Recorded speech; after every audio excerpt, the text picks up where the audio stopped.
Acid and base reactions. Acids react with bases as shown. We have hydrochloric acid here donating a proton. The OH group here accepts a proton. So what do we have? We have acid, base. Then we have sodium chloride plus water.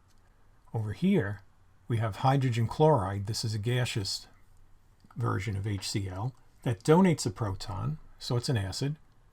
And this is water. And water accepts a proton, so it's a base.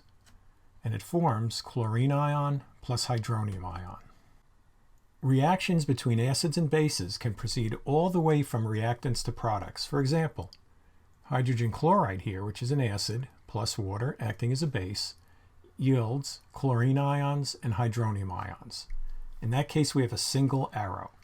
Reactions between acids and bases can also be reversible. Substantial amounts of reactants and products can coexist. For example, we have acetic acid here plus water yields the acetate ion plus hydronium, but that also goes in the other direction. So reversible reactions are shown with double arrows. Reactions between acids and bases always yield their conjugate bases and conjugate acids. So here you have nitric acid donating a proton, and it becomes a nitrite ion, which is a conjugate base. Here we have water accepting a hydrogen plus, or a proton. It becomes its conjugate acid, the hydronium ion.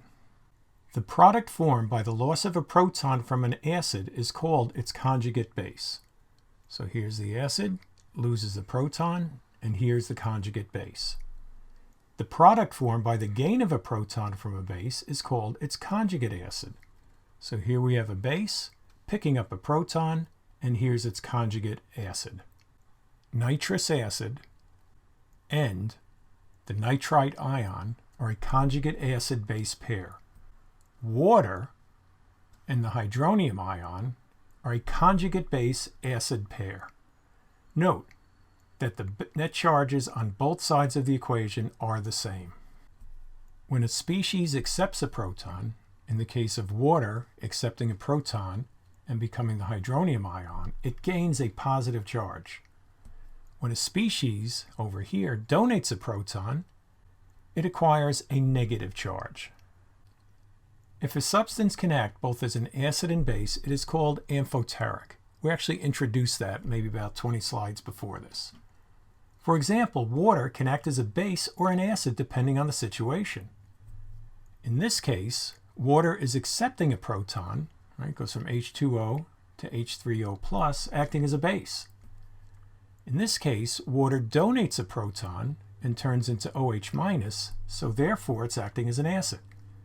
In general, an amphoteric compound contains both a hydrogen atom and an atom with a lone pair of electrons.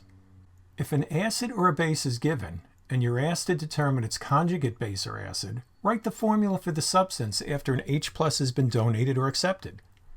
If asked to find a conjugate base, then the given species must be acting as an acid. Remove an H plus to find the base. If asked to find a conjugate acid, then the given species must be acting as a base. Add an H plus to find the acid. Find the conjugate base of hydrogen sulfate. As we are looking for the conjugate base of hydrogen sulfate, this species must be behaving as an acid, so it will donate an H.